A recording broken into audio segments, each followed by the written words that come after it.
I'm Mike Cheslik. I'm the director of Hundreds of Beavers. I am Quinn Hester, and I'm the director of photography of Hundreds of Beavers. And you're watching the Cinematography podcast. The following podcast contains explicit language. You're listening to the Cinematography podcast presented by Hot Rod Cameras, a program about the art, craft, and philosophy of the moving image and the people who make it happen. Coming to you from the world headquarters of Hot Rod Cameras in Hollywood, California, are your hosts, Ben Rock and Ilya Friedman. Hey, Ilya. Hey, Ben. How's it going? It's going super duper. How about yourself? It's going super duper for me, too. Who's on the show today, Ben? We have the filmmaking team behind the really awesome independent film, Hundreds of Beavers. It is getting a lot of buzz right now. And someone asked me when I mentioned Hundreds of Beavers, they said, is that a porn film? No. It is not.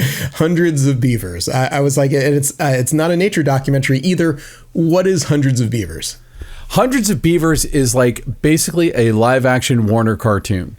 That sounds amazing. Directed by Mike Cheslik, and we have him and his DP on, Quinn Hester, and it's bonkers. It's just ripshit bonkers, and it's a movie that's done on a relatively low budget. I don't think I'm speaking out of school when I say I think it was done for $150,000.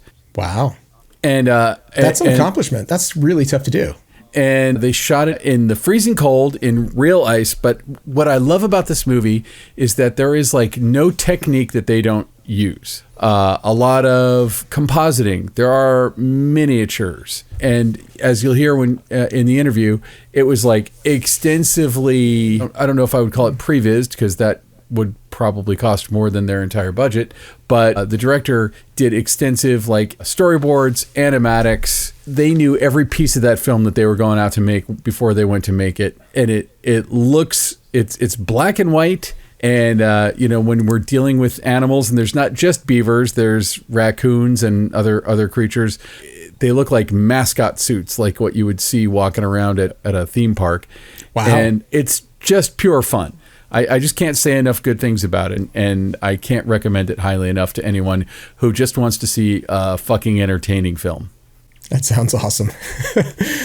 And now, Close Focus. All right, Ben, we were talking right before we hit record. It's sort of an interesting week of stuff, but you've got a soapbox. You got a thing you want to get on here. What should our close focus be to this? Well, this there's week? kind of an old man shakes fist at cloud moment with the Russo brothers, who have said things that I've disagreed with strongly before. I think they're great directors, and I'm not trying to denigrate them in any way.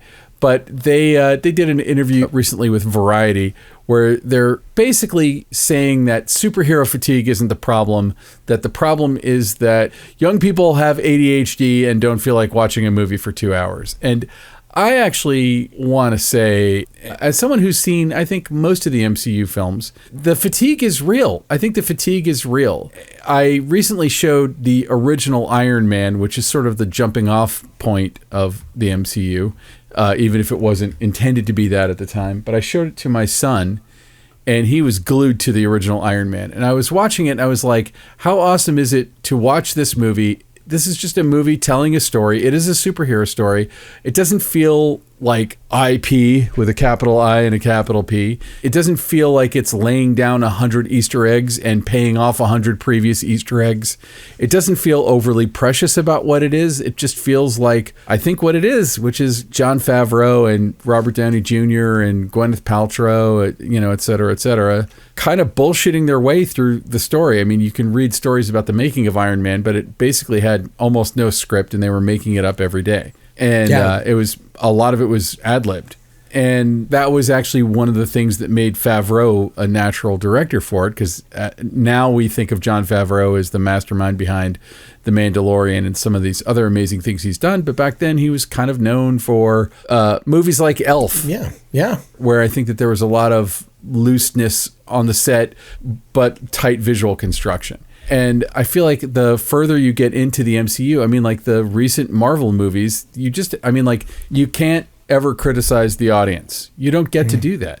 It's not that this generation doesn't go to movies. I do think that post-COVID, it is a little more challenging to get people to go to movies. I think that movies were, at one point, they were the pulse of culture, and they aren't that as much anymore, unfortunately. Makes me sad because I love going to movies. We wouldn't be doing this podcast if we didn't both love films. But I also think that the MCU and DC, to a degree, have beaten it to death. And the MCU, I think, did something that sounds impossible on paper, and they did it very successfully for a long time, which was to tell all of these stories in a very interconnected way and to have them be basically one giant mega story that runs through all of the Avengers characters and the Guardians of the Galaxy, blah, blah, blah. But like, you know, later in the MCU, I do think things like Guardians of the Galaxy were like a sudden bright light. And it's why? Because nobody had any expectations of the Guardians of the Galaxy.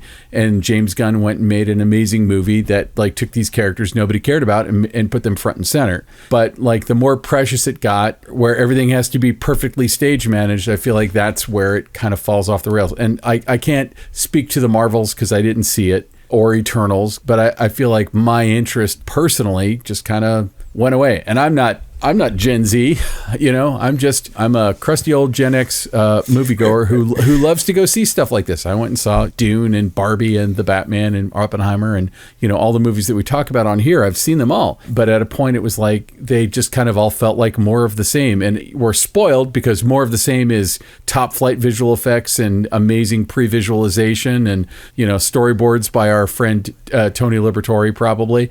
But at a certain point, it was like, I'm not getting anything new out of this universe. I don't know. What are your thoughts? Yeah, I've got two thoughts. One, if you keep raising the bar and then you make a couple of movies that don't raise the bar, or actually the bar gets lower, you know, the audience isn't always going to give you a pass on that. If you do something that is particularly noteworthy and particularly good, you know, you've set expectations that you're going to be able to at least do that again, or they're hoping that you're going to one-up it. Marvel did a really good job with that. They started out strong with Iron Man, and they actually did, you know, and exactly to your point, of things that were unexpectedly great, like Guardians of the Galaxy. If they can't pull that off every time, if they can't maintain that, I know it sounds like I'm holding them to an impossible standard considering they were so successful, then their audience is going to feel, you know, betrayed or left behind. That has nothing to do with the way in which they enjoy it, the way that they do it, because yes, some people are watching it, you know, look, you know, people have been watching movies on crappy screens on airplanes for a long time. They're still watching them on crappy screens on airplanes. And I see plenty of people watching on their phones and iPads on an airplane. Guilty as charged. I am that person. I don't necessarily think that it's impossible to enjoy a movie in a less than ideal circumstance, but to say that that's how people always want to watch it or choose to watch it, and that's the reason something's not popular, blaming the format, blaming that, you know, the mindset of the person, I think that's a fail. You know, Quibi, with like their whole business model was based on this. Their whole business model said that, oh, people want to watch it this way now, we're going to do this. I don't think it really took a brain surgeon to realize that was false. And I think that as people keep perpetuating the stereotype or this idea that Gen Z can't sit down and watch a 2-hour movie, it's a cop-out. You know, my kids love to sit down and watch a movie. And I think there's a lot of, like, my daughter went out to go see Princess Mononoke last night in the theater with another friend of hers and their whole family. They're all, 12-year-old Gen Zs. You know, it's like they absolutely loved going and having that experience. And they'd seen Princess Mononoke, I don't know how many times, but it was like, that was an experience for them to go do it. I think that ultimately what you're making, I hate to use the word content, but content is king. What the quality of what it is that you're doing is omnipotent. That is what people are going to turn out for. And to blame the format and that people don't want to see something this way. To blame the generation. I mean, when we were teenagers, that was the rap. And I sort of feel like that's always the rap on new technology and the youngest generation, and I feel like we all got kind of used to people bagging on millennials, and then later it's on Gen Z. And I also think that it's like, we're going to blame when we were kids. Oh, Gen X got ragged on too. We absolutely Well, that's what I'm did. saying. When we were kids, they would say you're all, you're watching TV or you're listening to that rap music and it's rotting your brain. Slackers. We were slackers. So you couldn't get anything done. Yeah. It's like whenever someone in the age bracket that is parents or grandparents is like, X is rotting your brain. It's like, no, it's not video games. It's not TikTok. It's not YouTube. People still like going to movies. People still like watching movies. I do think that there's a fatigue that sets in when every week Disney Plus has a new Marvel series and they overdid it. And it's okay for something to go away for a little while and then come back. You know, I guarantee you if there was a little bit of a hiatus, people would love it again. Exactly. I mean, like I think about, you know, like again, through the Gen X lens, we had the original Superman, the motion picture in like what, 1978. Yeah, and then like what's the next major superhero movie was Batman in 1989, like 11 years later. Yeah. And I feel like we can afford to have it more frequently than that. But, you know, like I remember when Marvel initially announced, you know, what the MCU was going to be and Kevin Feige and all that stuff. And it was like, yeah, they're going to make like 20 something movies by 2021. And I was like, good Lord. And they did it. And it was very successful. But also, I think it should be said that a lot of the early films were auteur-driven. So they would bring in people like Kenneth Branagh, you know, and obviously the aforementioned Jon Favreau to direct these things. And supposedly Jon Favreau, after Iron Man 2, was like, peace out. I can't do this anymore. I mean, like, they've gotten some really good people, really talented people in there, like Scott Derrickson, obviously Sam Raimi with Doctor Strange and the Multiverse of Madness. Like, I think that there's some good work going on. Like, they clearly have a great team. It's just, you know, it's comments like that make me go, you know, I think it's someone looking out for their own job. It's you know, the Russos saying you can't blame us. And I think ultimately, I mean, I never blamed the Russos. You know, like I know, but that sounds like what they're saying. It sounds like they're saying, don't blame us. It's, you know, there's nothing we can do. And it's like, ultimately, I mean, it just feels tone deaf. Yeah, I really just feel like at the end of the day, you have to service the audience you have, not the audience you wish you had. And this is something that doing theater for years really got deep into my bones, because it's like you could say, we have the funniest play ever, but when it goes out in front of an audience and it doesn't get a laugh, it's not like those people showed up because they wanted to have a miserable time. They showed up with the expectation of your play is the best version of what you told them it was going to be, and then it didn't make them laugh. And you have to go, okay, what did we do wrong? And you wipe yourself off and, cry yourself to sleep and complain to your spouse, and then you do it again. You know, the problem with like an MCU level thing is it's like every time you do it again is another $150 million. But I actually feel like maybe getting back down to basics, you know, instead of just trying to continue the story endlessly. I actually think the DC model works in a weird way better, because even though I guess with the James Gunn plan, there's going to be like a new version of the DC cinematic universe, whatever they're calling it. But in addition, you know, you've got the Batman, which exists outside of that. You've got Joker, which exists outside of that.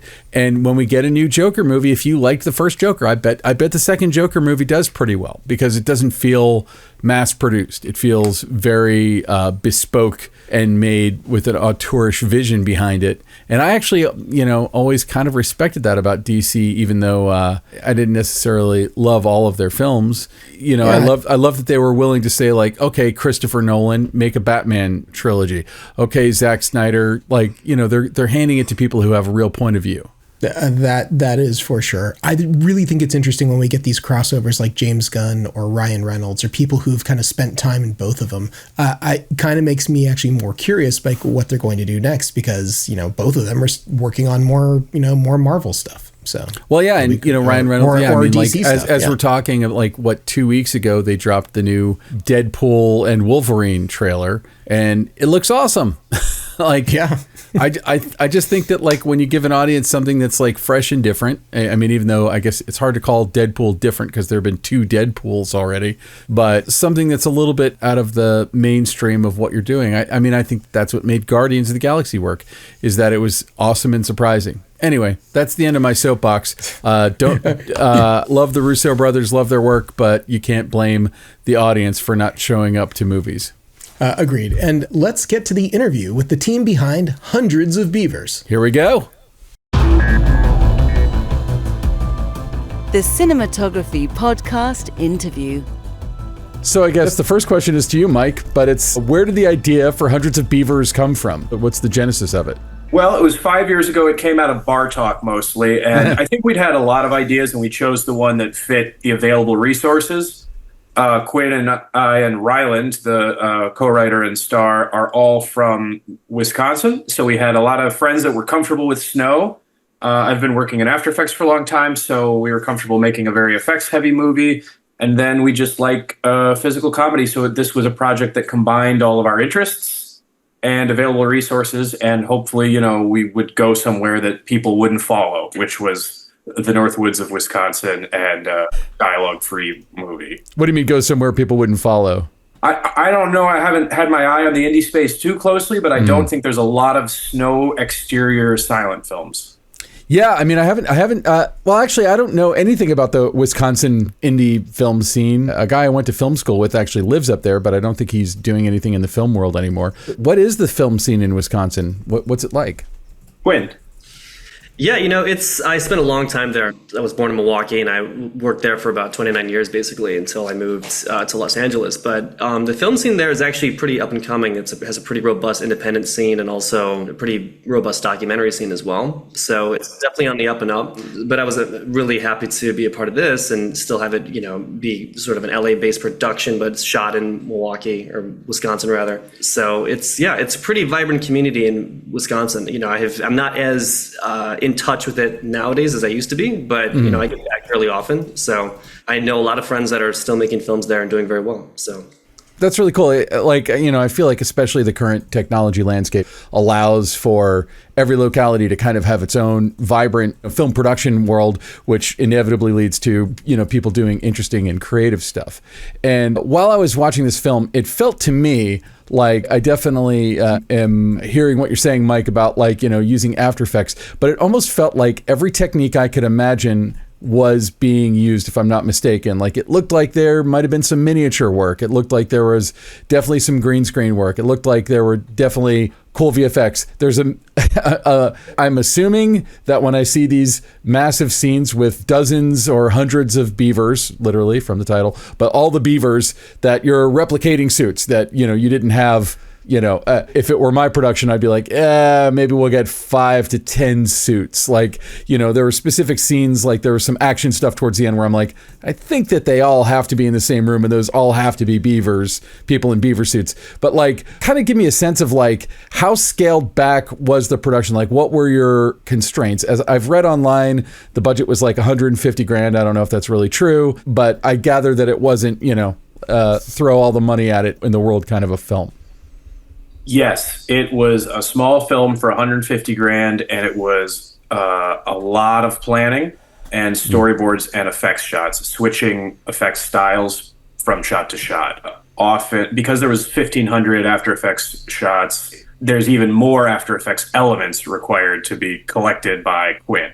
Yeah. So this whole movie is it's a shot on the GH5, and it's Quinn collecting effects elements for me and After Effects. Basically, we saw it as the entire thing was it was all pickups almost. Am I wrong, Quinn? It was a lot. There were a lot of pickup days for sure. And when I first talked to Mike about this project, and he had mentioned they had shot the first act before I was involved on the GH5, and I was sort of a curmudgeon at the time about DSLR. But I was like, okay, we're gonna need all this equipment. We're gonna be out in the middle of nowhere. It's gonna be 0 degrees. We need big batteries. We need support.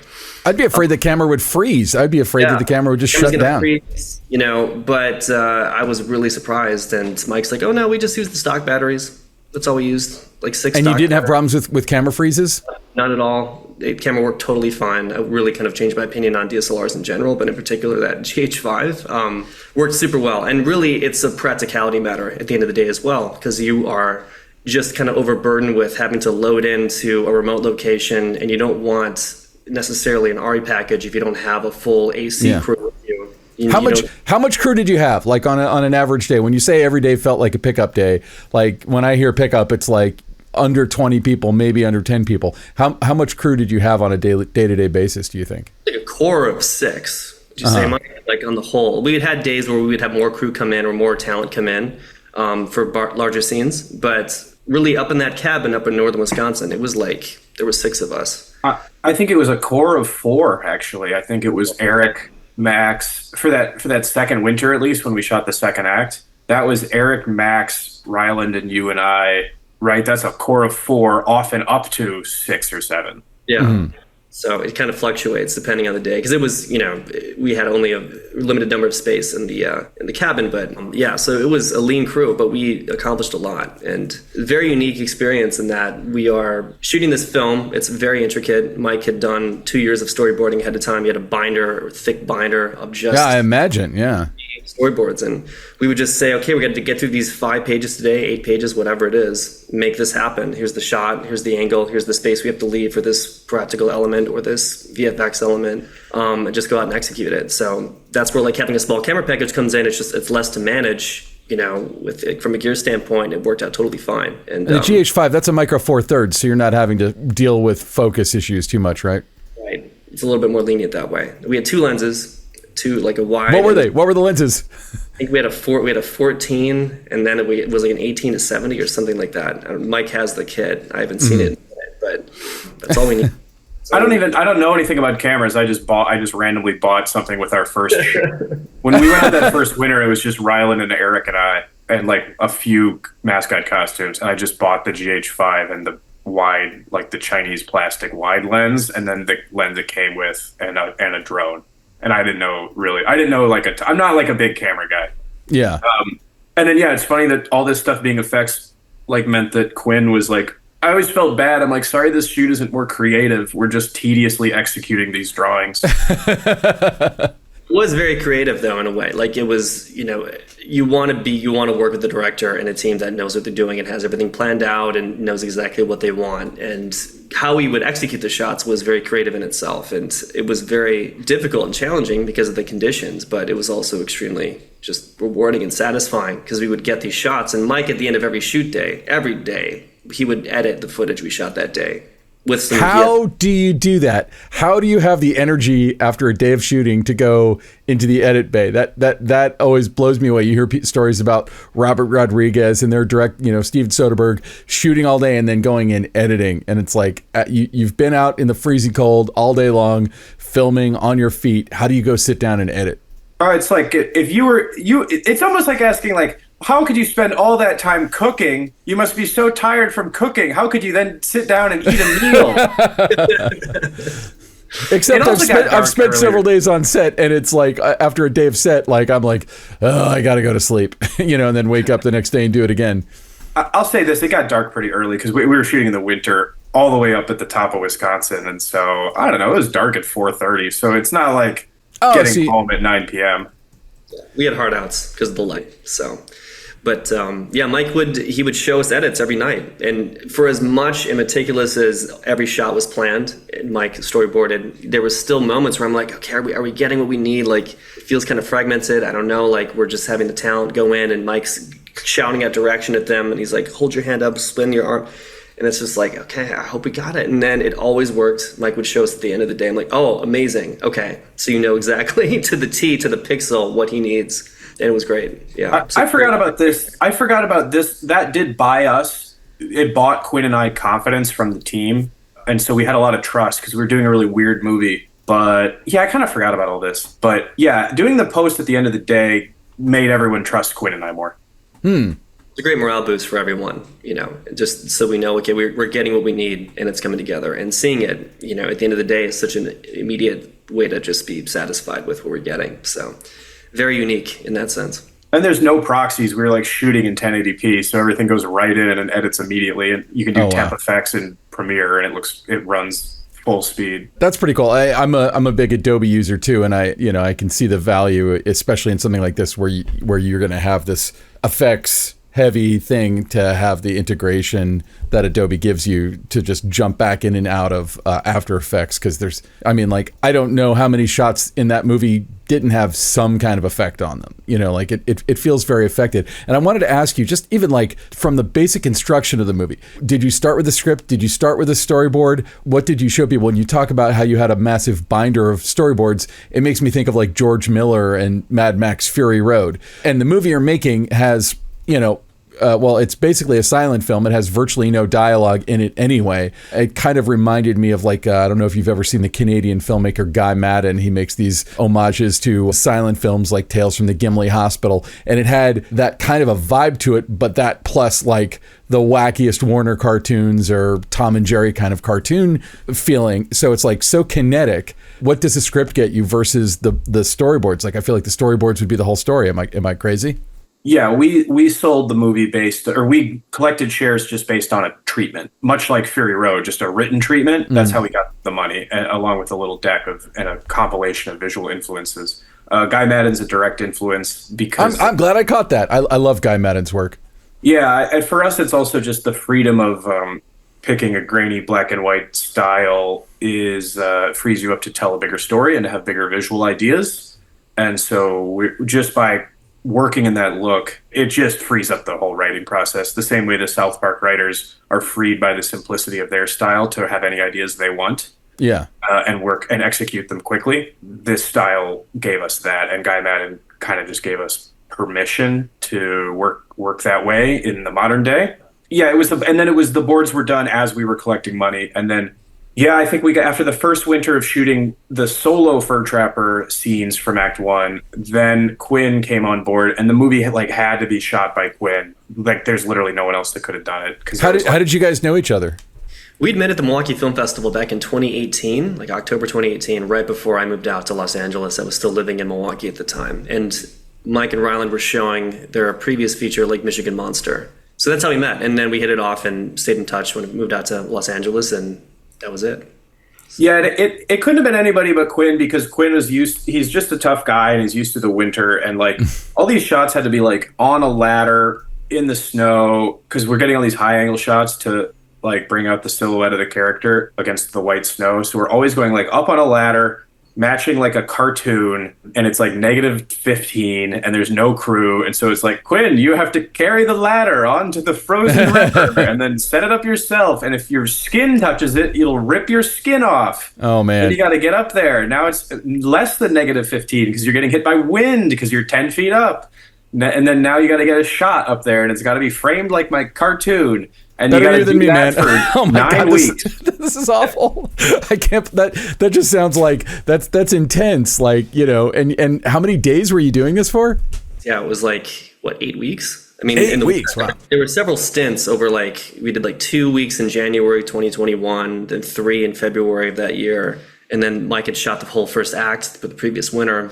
It was amazing. I mean, it was, for as challenging as it was, again, it wasn't without purpose, and we knew what we had to accomplish, and we were very motivated and driven, and we knew what we were getting. We saw the edits, and we're like, let's just keep going. It's looking amazing. It's visually, it's working out. I mean, no one's as tough as Ryland, first of all. Like, that guy is just out there in the snow, naked. Yeah, when I started watching it, I was like, is this green screen? I'm like, no, that is real. He's really in snow.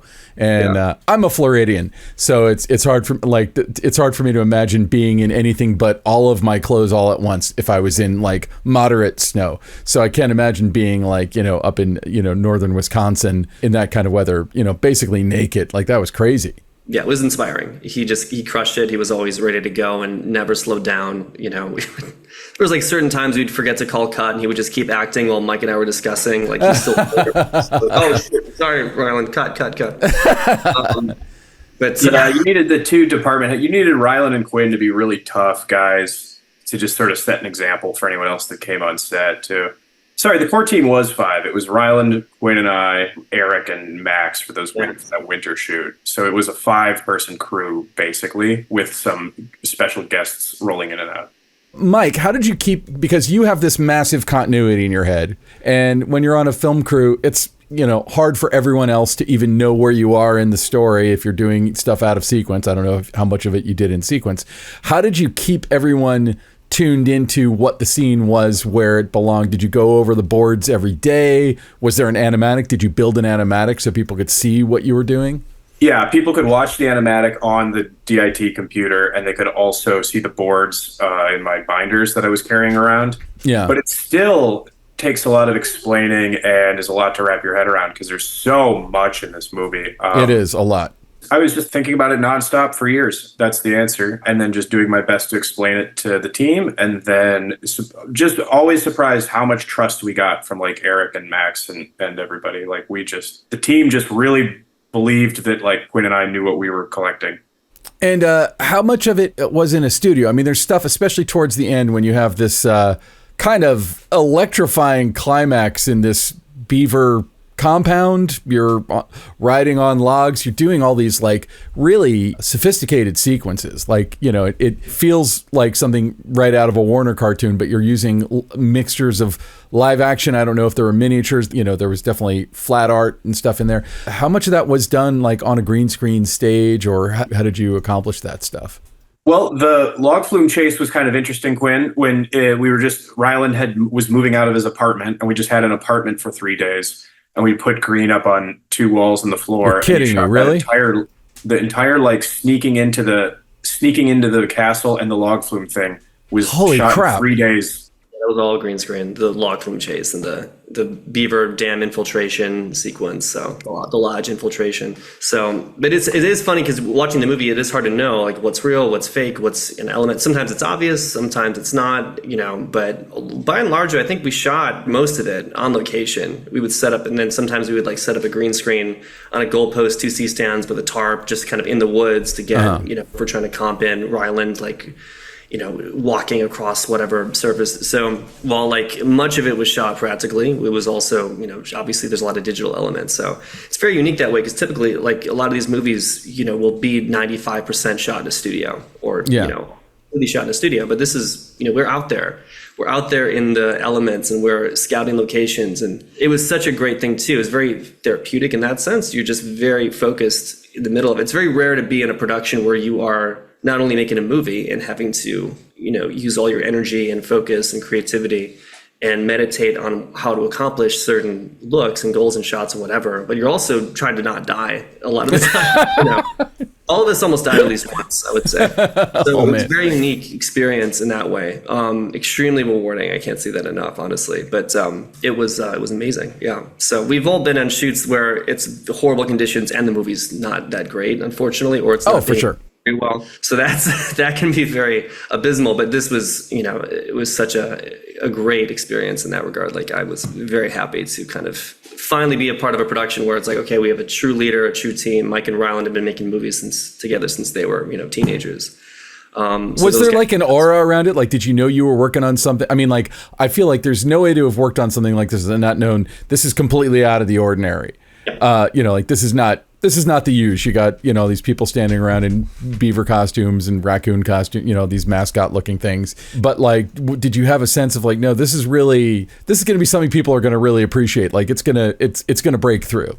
No question. And I mean, I had seen Mike and Ryland's previous film and I was like, okay, they are extremely talented and they know what they want, know what they're doing, very clear in their decision making. And Mike called me October 2020 in Los Angeles when things are, you know, everything's locked down. And I'm like, Mike was very upfront about, okay, we're doing this movie and it's going to be 0 degrees. It's going to be kind of brutal, but, you know, maybe you're going to feel like a camera operator a lot of the days because we're just executing what we have. And I'm like, please, let's do it. I'm so excited. Let's get started. Yeah, everyone knew very early on that it was going to be something special. And people seem to have responded to it pretty well.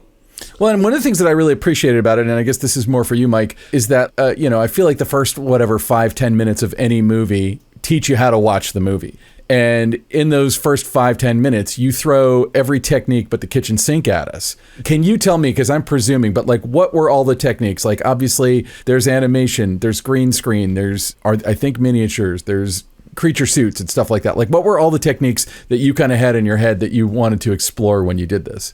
They came in one by one. We had the ideas first and then solved problems around the gag ideas that we'd had. So we didn't go through a checklist of techniques we wanted to combine. We just were saying, there's got to be a frog. That should be a puppet we're going to have to order. Some things are custom props. Some things are just a Shutterstock image. Some things are going to be like really cheap little YouTube effects. Other things we're going to pay for a rocket model and it's going to be really sophisticated and we're going to get a real model guy, Patricio Wolovich. And some of these things are just going to be mascot costumes ordered from China. Others, that are cheap. Others are going to be like custom props. A lot of this is going to have a practical plate shot in the snow, but then the elements on top of that can be all kinds of fake. And as long as you're making the location stuff look a little fake, and the and you're making the fake stuff look a little real, hopefully it all meets in the middle, kind of in movie world. I really like the film, The Mighty Joe Young, the original movie, because it switches between a bunch of different styles. It switches between stop motion, live action, miniature, rear projection, all these different things. But it switches between the styles quickly and using every style in like every other shot. So it has a sleight of hand. And even though any one shot is really easy to tell how they did it, it's happening quick enough, and it's happening with a consistency to the world where it's just, the only way I know to describe it is sleight of hand. If you're switching techniques quickly enough, the audience just accepts movie world. Yeah, and like a more modern director that I also was thinking of when I was watching it was Sam Raimi, and how, in Evil Dead 2 or Army of Darkness, he'll go from rear screen projection to front screen projection to miniature to stop motion. And yeah, I mean, it was just kind of like a kitchen sink approach, whereas I feel like these days the approach is usually like, okay, well, you're making a big budget Marvel movie or whatever, and it's going to be like, okay, Robert Downey Jr. is going to talk to a tennis ball, and later there's going to be a robot there or whatever. And yeah. I feel like the integration of all those, I feel like you're in the hands of someone who really knows what they're doing when you see when it does what you're describing. It goes from a green screen to I don't know what you call the technique, but it's like it's basically stop motion with a person where they're just kind of popping around and stuff. Yeah, pixelation. Yeah, so like we try to have Ryland reacting to an animal in a suit is real enough. It gets it has it's very tactile, and then but if you switch to a stupid looking blender carrot in the next shot, it's all right because it's wedged between two shots that are something real. Like I think about that with Lord of the Rings a lot. Like what CGI looks really good is CGI that's between two practical shots and cut well. Yeah. No, that's actually great advice. I feel like that's, because it's easy enough to be like, well, we'll just fix it all in post. But I feel like you just had it all so mapped out. So did you make an animatic of like the whole film before you even started? Like you knew shot for shot everything? Yeah, it was done act by act, but before every shoot, I had the boards, and it was an animatic with some temp sound on it. Bob had started engineering some of the repeating signature sounds before the shoot, and I had those laid in there and a little scratch audio sometimes. And then, in Storyboard Pro, you can export to QuickTime or to a PDF. Mm-hmm. And so the same board that I drew worked as our on-set shot list PDF, and also as the base of the Premiere timeline. That's amazing. That's amazing. I mean, I feel like it's really inspirational, especially for, anyone who's listening to this podcast who maybe is in film school or thinking about going into film school or trying their hand at this stuff, because preparedness doesn't cost you anything. It takes your time, but just kind of getting people to believe in the project. Like that's something that you honestly you couldn't buy that. Like when people are all moving in the same direction. And it sounds like, on this, if everyone wasn't moving in the same direction, it would have been really hard to keep everybody kind of focused outside in the snow and the elements and stuff like that. Like that just sounds like a humongous challenge. Now, there were some scenes, especially towards the end, there's like that trial scene. I assumed you must have been like replicating the beavers, and also, there's the giant chase scene across the the ice flows and all that stuff, where, it's literally hundreds of suits. How many suits did you have in total? I'm just really curious about that. Do you know? Just six. The only time they all appear on screen is in the fight scene. Yeah. That trial scene is also, the light sources were that was the first time I tried actually writing the light sources into the boards to try to create a consistency to this like fake space, and to try and use the black void as like a big space. And this is a technique I really want to do with Quinn and Fidel moving forward. So that, the trial scene for me is a trial run of a style I'd like to do more. And so Quinn was like the one-man lighting team on that thing, keeping in his head straight where these sources were and where we are in the fake space for this element. Because the direction, Quinn, like, help me just explain this. Like, the direction that you're shooting, the direction you put the subject in the camera is unrelated to the directionality in the fake space. It's just how to best fit this shot into the barn. Do you know what I'm trying to say? And yeah, so you have to be very cognizant of like the light source and the angle of the shot. So if you're shooting one element, one beaver, it's like, okay, well, that's great, but then we have to be cognizant, okay, the light source is here, the projector. I think there was a projector source in that. So we had like a Leica just like spotted in, and we had to make sure that it's on the right side of frame when we shoot, and they're looking frame left. So you have to make sure you orient yourself. There was a lot of discussion on set as to the screen direction and making sure that was consistent, as well as the lighting consistency, very crucial. But it was so that lighting was more stylized, even though it was more green screen still. A lot of black void shooting that we did for that. But the lighting was very deliberate. And you can feel that. Like, it's interesting, Mike. I think I'm kind of reminded that you said, okay, now it's like it was your first time writing in the lighting to the scene.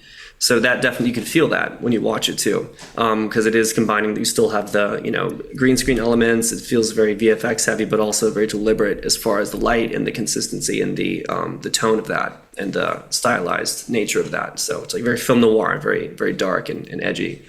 But this is getting me excited to like shoot again. I mean, we haven't shot a movie, and Quinn gets to be on set. I've been doing these interviews and releasing the stupid Beaver movie, but like I haven't been on set since. When, Quinn? Since in 3 years. Yeah, like March 21, or maybe. Yeah, this is like taking me back to how nice it was to just be on a really dedicated team in the woods and have one goal in mind and be on a ship on a long journey and just work it towards something.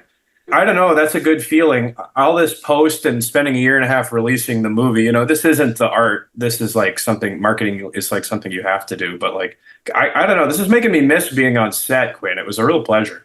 You guys, I have to say, you guys make it sound like a lot of fun. And there are days on set that feel like work, and there are days that feel like fun. And when I was watching the movie, that sense of fun was palpable to me. Like, you watch a movie like this, and there's no way that you watch this and go, wow, I bet that was a real drag. Like, you had to be cracking up constantly because what you were doing was just such a high level of absurdity. That's a good question. Was it funny on set, Quinn? Yeah, it was great. I mean, I just thinking about it now, it's like we would never without direction. You and Ryland are like have boundless energy. We always knew what we were doing, and like I don't remember ever even fighting or arguing. Mainly because we don't have time. Because if you argue, you'll just freeze to death. But did you ever just stop and look at what you were doing and the people in the beaver mascot costumes or whatever, and just the hilariousness of we're grown adult college graduated people, and this is what we're doing, and just moment, and you're like, oh, what are we like? But just like appreciate the fact that you get to do something this awesome and offbeat and different. Like I feel like honestly, it's a film people are going to be referencing for years. That's really kind of you to say. When we were doing it, it's just a lot of work, and then it's just absurd that you're like putting on a stupid beaver costume and standing in the snow. And then it's like very slow and cold. And the absurdity doesn't really hit you until you run into somebody else up there. And they're like, what are you doing? And you're like, I don't know. Yeah. One scene I remember I was laughing so hard. It's when Jay showed up for the day and we were filming them as beavers in that deep snow, like carrying the log over the hill in the river. They were in like up to their heads in snow, basically carrying these logs for the shot. And Mike's like, just keep going. And they can't move. They're like buried and it's just like rolling. There was so many moments like that. I remember I was just like laughing out loud. That day with Sub-Zero, we dragged everything down into the gorge, into the Black River Falls. It took forever. It took so long to set that shot up. And by the time they're out there with the big fake log and they've got their costumes on and they just have to walk across the shot, and it's like their snow is going to be ruined, so they can only do it once. And I'm just like, whatever you do, don't stop and take the heads off to look around. You have to keep going. So it's immediately they get stuck, and James is like goes to take his head off to look around at what's happening, and I'm just like, no, you can't do that. Keep the head on. Keep going. Under no circumstances can you take the head off. Do your best. So there was a lot of precise animation, but there were some things like that are just funny if you just set up a situation and you say, do your best, travel across the frame in this stupid costume, and if you try your hardest, it'll just be funny because you're gonna fail. That's a great quote. I want a t-shirt that says that. All right, well, guys, my time here is almost up. Before we go, Hundreds of Beavers is coming out on VOD, right? Yes, platforms. It's available now for digital rent and download on Amazon and Apple. but you should go to hundredsofbeavers.com and see if it's playing at a theater in your area, because it's a lot of fun to watch with a group. Ooh, I wonder if it's playing out here. I'll get a group of people. Yeah, and if it's not playing in your area, you can submit a request for an indie theater if you know an indie theater near you, or you can invite some friends over for the digital rental. That's a good idea. I wish we had even started with talking about pushing indie theaters to do it, because I feel like this would be. I used to be a projectionist at an indie theater in Florida, and I feel like this is exactly the kind of thing that like a midnight crowd would just go crazy for. And before we go, you just mentioned your website. Where can people find both of you online? I'm on Instagram at Quinn.Hester on Instagram. That's my best resource right now. Yeah, I think it's just my name. It's just Mike Cheslik on Instagram. Yeah, the handle is Mike Ches, and my name is Mike Cheslik. I'm on Instagram. Excellent, excellent. Well, congratulations, guys. I know it was a lot of work, and Mike, I hope you get back on set as soon as possible and make another film. I can't wait to see what this leads to. I hope it leads to way bigger things for you, budget-wise at least. And congratulations. Thanks for coming on the show. Thank you, Ben. Thanks, Ben. All right, so that was Mike Cheslik and Quinn Hester. Thank you guys so much for coming on the show. Congratulations on Hundreds of Beavers. I hope everybody listening to the sound of my voice runs out and sees it in the theater if you can, if it's still playing in the theater that near you. Yeah, I'm really excited for it. I'm glad that you gave us such a rich endorsement. I can't wait to have her. Thank Alana, because she was the one who got us the interview, Alana Cody, but also it's definitely the kind of movie that I would seek out. It's totally my speed, but I also think that I know that my speed maybe isn't everyone's speed, but I think this is the kind of thing where I defy you to not be entertained by this movie. It's so fun. And now, short ends. So, Ilya, it is our patent-pending segment of Short Ends, where we talk about our pet obsessions of the week. What you got? What's your obsession this week? I'm really enjoying a series. It's on Hulu, and it's called Shogun. It is technically, I guess, a remake or a reboot of... it was like a 1980s series. I never watched it. I remember it existing, but it was an adaptation of a book, right? Adaptation of a book. And so maybe technically this is just a different adaptation of that book, but it's been really good. It's a little bit of a historical drama biopic that is set against this sort of like feudal Japan, 1600s with like, the Portuguese and the British sort of, I shouldn't say discovering, but discovering Japan like as like another territory and trying to open up trade routes. And there is all of this political drama and like samurai sword fighting, sort of like, giant battles and clashes. And it has been surprisingly well put together. It's a well shot show. It's clearly shot in anamorphic, and it's a lovely looking show. It's got really solid performances. It's probably about 50% in Japanese, 50% in English. Of course, it's subtitled, but it's really kind of a nice melding. I feel like we have an embarrassment of like good Japanese English shows right now between this and Tokyo Vice. I'm kind of beside myself. Two good series, sort of like one right after another. If you haven't tried Shogun, I would say give it a watch. You'll know if you like it after an episode or two, for sure. It's got a lot of good stuff in it. Excellent. Yeah, I've been meaning to check it out, and as I have told you, I've been just super busy, and I get to that point with work where my brain is too full to take on a series of like real complexity. It's on Hulu, so if you have Hulu, you can check it out. Ben, what is your short end this week? Well, it's not something that everyone can just go experience very easily. You have to be in Southern California. But last week, for my son's 6th birthday, so for people who've been listening to the show long enough, you remember when he was born. And I edited the Johnny Durango interview in the hospital while my wife was getting ready to give birth.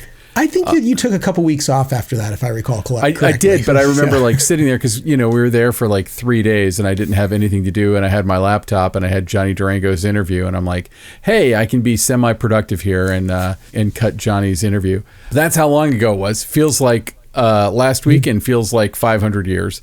Anyway, so my son turned 6. and we took him to Disney's California Adventure and regular old Disneyland. And I had never been to either one of them because I grew up in Orlando, Florida, and I have been to Disney 10 billion times. Every time, the cousins were in from out of town, it was like, hey, we got to go to Disney. And if it's possible, I got kind of bored with it. When I was in London, not to interrupt and derail it, I asked my buddy who's there, I said, Will, do you ever go to football matches? And he's like, oh, only when Americans come to town. Yeah. And the entire time I've lived in LA, I've never once been like, ooh, I wonder what it'd be like to go to one of those. I've been to like Knott's Berry Farm and Six Flags and stuff like that. But anyway, we took him there, and I hadn't been to a theme park in years, in decades. And I was shocked by the production value, pleasantly shocked by the high quality production value. And I have to say too, I freelance for Disney. You subscribe to Disney Plus? I do subscribe to Disney Plus, but I would not put myself down as like one of those Disney fan people.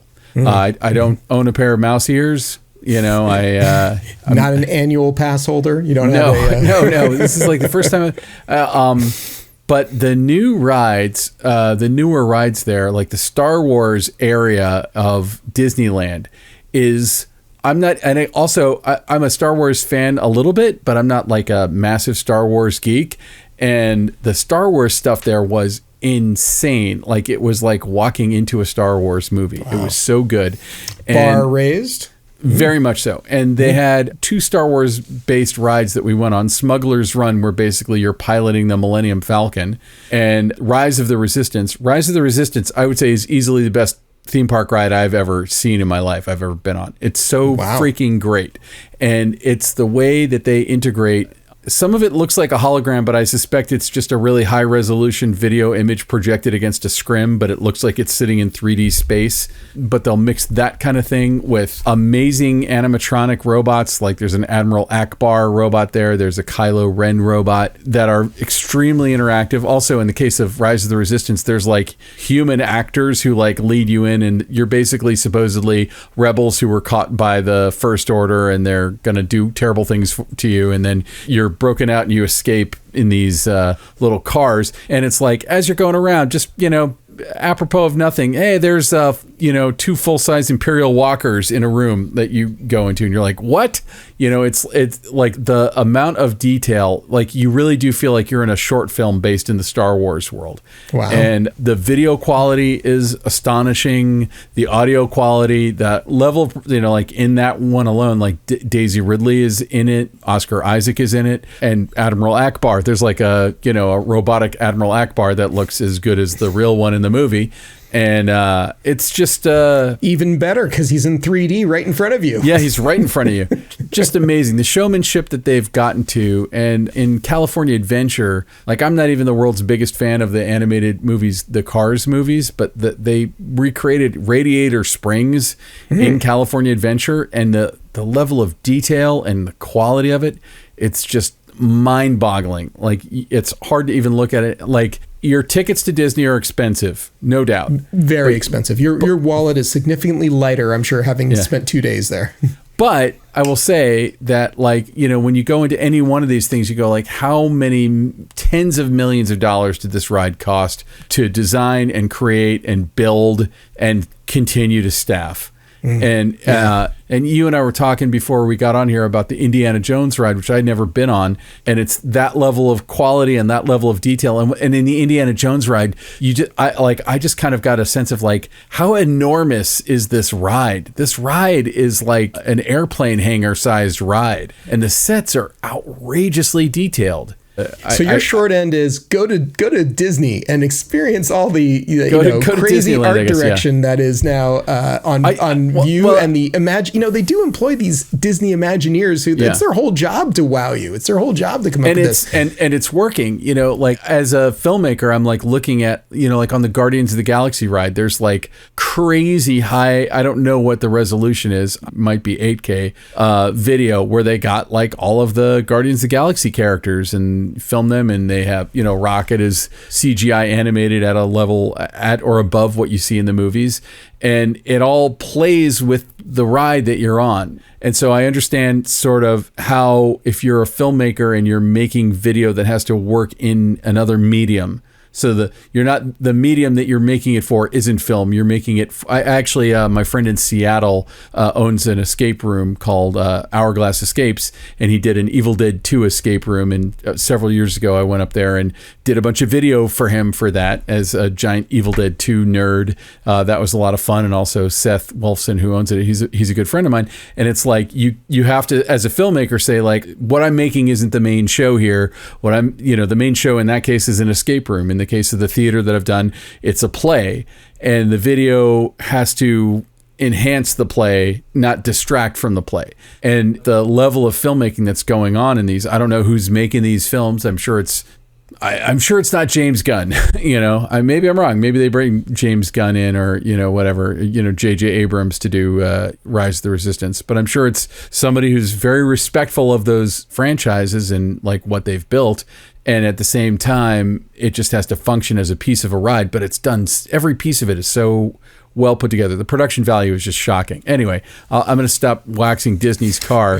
I kept thinking, like, it's very shiny now. I can't imagine any filmmaker today making a theme park with their name on it. Like, it seems like the most egomaniacal thing you could possibly do. But it was for kids, and he did make kids movies, but I don't know. Maybe someone did start a new, kids movie studio. They could make their own theme park. I don't know. It doesn't seem so crazy. I would go to a Miyazaki theme park, but I just don't see it. I don't see him. It would be called like Ghibli Land or something. It wouldn't be called Miyazakiville. Yeah, I guess that's true. Well, I think, Walt was pretty smart in that he realized that he was the brand. So yeah. I think he was the brand way back then. No, so. It's just astonishing. And to be fair, also, we only went to like one or two of the older rides, like we did Pirates of the Caribbean, and I didn't love it. But we didn't do didn't hold up to you? Didn't do a Hall of Presidents. You know what? Pirates of the Caribbean has no story. So it's just like you're on a boat lazily looking at a pageant of pirate-themed garbage. And it's all like weird robots. And so, if you like being on a boat inside, it's the best. But, and if you like looking at robots, look at all the robots. When I was like 9, it was awesome. Yeah, I imagine. But when you were 9, Rise of the Resistance didn't exist. When you were 9, they didn't have a full-sized Millennium Falcon built there that you could just walk around. How did your 6-year-old feel about Pirates of the Caribbean? I think he was kind of bored. Yeah. Okay. He liked Jungle Cruise. That was also kind of old timey. But that's very old-timey, his favorite one was Space Mountain. Wow. And has been rebranded as Hyperspace Mountain because they added some Star Wars stuff into it. Gotcha. Well, Ben, I think that's just about going to do us for another fine episode of the Cinematography Podcast. Where can people track you down? They want to track you down. Track me down at benrock.com. You'll find my reel and information about me and all my social media stuff and all that good shit. How about yourself, Ilya? Where can people find you? You can usually find me at Hot Rod Cameras, hotrodcameras.com. Also, soon to be Hot Rod Cameras Portland. Whoa. Probably about 6 weeks away. We're going to have a new location here. That's what I'm targeting right now. We're going to do a little soft launch coming up this week. But yeah, 6 weeks we should have a new retail space. So that's awesome. It'll be interesting. Yeah, it's a very different market here, but I'm looking forward to it. Who do we have to thank this week? As always, we should thank our awesome producer, Alana Cody, who has us working pretty hard. We've done a bunch of interviews lately, and we're going to be dropping those as we go. We should be thanking our intrepid, hardworking editor, Ben Katz, who works very hard to make neither you nor I sound like the idiots that I'll just say that I am, and people let's just say how hardworking Ben is a couple more times. He's hardworking fella. Well, yeah. we could say it a few more times, then he can cut it out. Yeah, that's right. And last but never least, we should thank Kays Al-Atrakchi, who composed every scrap of music you heard on the show. Go to his website at musicbykays.com. Hire him to compose an original score for you. And lots of other stuff that I'm always talking about, directing, color grading, or visual effects. And you should know that he does compose music that is not necessarily moody synthesizer, sort of like techno EDM, sort of like ours is. He does all flavors of music. He does all kinds of cool stuff. Yeah. He's a multifaceted composer. I think he's great. So Ilya, you take us out. if you're watching us on YouTube, thank you. It turns out more and more people keep watching us on YouTube. So I guess I know you hate it, but I'm putting it at the very end where they say you should always put it at the beginning. I'll just say, be kind, subscribe. Kind of like Be Kind Rewind, but Be Kind, subscribe. Do we need to tell people to smash a like button? No, we don't. Hate that. You know what? They don't so have much. to. If I feel like if they're gonna like it, they will like it. We don't need to remind them. But you don't have to smash the like button. Nobody smashes the like button. Your keyboard's gonna be broken if you keep smashing it. So anyway, and until next time. This has been the Cinematography Podcast, presented by Hot Rod Cameras. Find your next camera, lens, or accessory on the web at hotrodcameras.com. Don't forget to subscribe to our show on iTunes and connect with us on Facebook and Twitter. Thanks for listening.